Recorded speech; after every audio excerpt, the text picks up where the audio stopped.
So here we are at the complex, and we are looking at this directional ramp. We are on the north side of the complex, and we're just going to talk a little bit about the detectable warning surface here.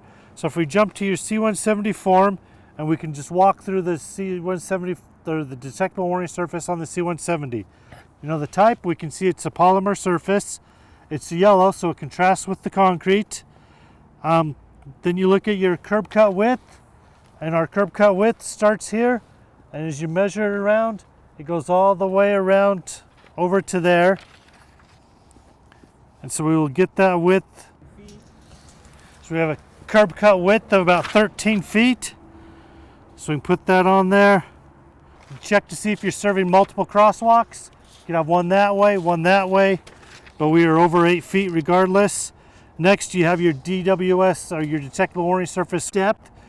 We have our 2 feet there.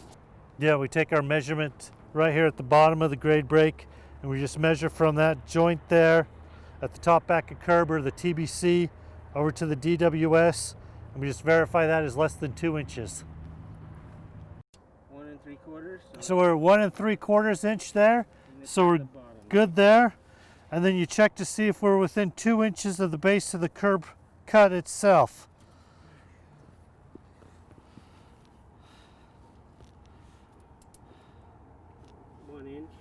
And we're 1 inch, which is less than 2, so we pass there. Next, we will measure the other side to find the distance between the curb wall and the DWS. Note the DWS should extend within 2 inches of the entire opening.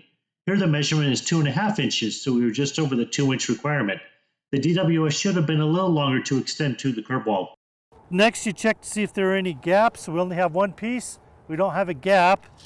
And so there's two separate details there on standard drawing PA2. If there's less than 5 feet, as measured from the corner of your DWS to the base of the curb cut, then you can do this scenario.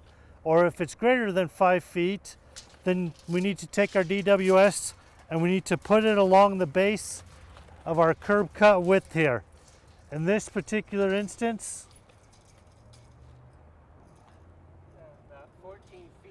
we're about 14 feet away from the curb cut. So to remedy that, we should take our DWS and we should rotate it and have it follow along the base of the TBC line there.